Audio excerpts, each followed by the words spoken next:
When I was growing up, Peckham was known as the place of crime, basically. A lot of stabbings, robberies. It taught me how to be streetwise. For me, I was always known as the BMX kid, always doing wheelies through the park, and all the older boys always asking to ride your bike and hope they don't steal it. But it's where I grew up, it's where I went to school, it's where all my friends are, it's where I trained, it's where I first had to learn how to ride a bike. I feel like a place of heart. Kye Whyte has enjoyed success at the highest level of his sport. His journey to the top of BMX began in South London, in one of the most ethnically diverse places in the UK. He was 5 years old when he joined Peckham BMX Club, which at the time used a small track that was in urgent need of repair. When we first came here, there was maybe about 7 of us, 8 of us. In the first turn over there, it was a massive ditch, and it had fridges in there, water, beds, mattresses, everything you could think of. This track was basically treated like a tip. We used to dig it up ourselves.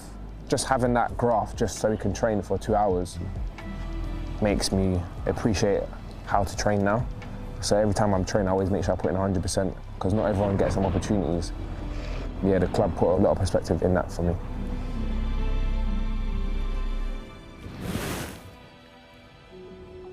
Despite those shortcomings, the club quickly earned a reputation for being able to produce champions on the domestic BMX scene. That success, coupled with the positive impact it was having in the community, hello young people, how you doing? Helped the club's founder secure funding for a new venue that's become a focal point for the local area. Well, this track in this community particularly is just giving a new life to all the young people that are in the area that may be into other things other than things they should be doing, you know? Ready? Yeah. Ready? Go. It's very important to provide these young people here with every opportunity that you can give them, because it only takes a second for them to get the phone call to do something else with. It could be something to sell drugs, it could be a knife, it could be anything. But them coming to Peckham BMX, Hector, let's go! And seeing that light, they're like, hold on, we can do this, we can go to the Olympics, we can go around the world traveling, and we could be paid for that.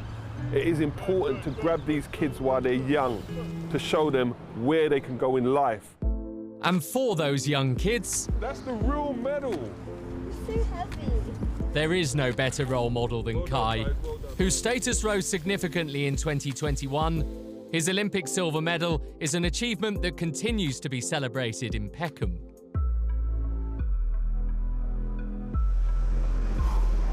I said before the final I want to bring something home. Like I just want to bring something home to the club and for myself and for my family or whatever. To actually provide on that was great. I'm not really an emotional person, but there was like a live screen. It was 5 in the morning in England. There was all my family and all the BMX club kids, all their parents, just all in this one room at the BMX track, all screaming and shouting. I looked at it and I was like, oh wow. And I nearly cried. Like, to see that, it was kind of bigger than the medal, really. Oh man. I heard a lot of stories while I was out there that the same morning, maybe around 30 to 50 people, like new people, turned up to the club to sign up. I feel like it put Peckham on the map a little bit. Obviously, coming from the place I come from, it's not a great upbringing, it's not a great place to live, but I feel like you can't judge someone where they come from, really. And there's always a diamond in the dirt, I guess. I think that's the kind of the analogy I look at it, is just, I came from a little place in London called Peckham, all the way to Tokyo and got the first ever GB medal.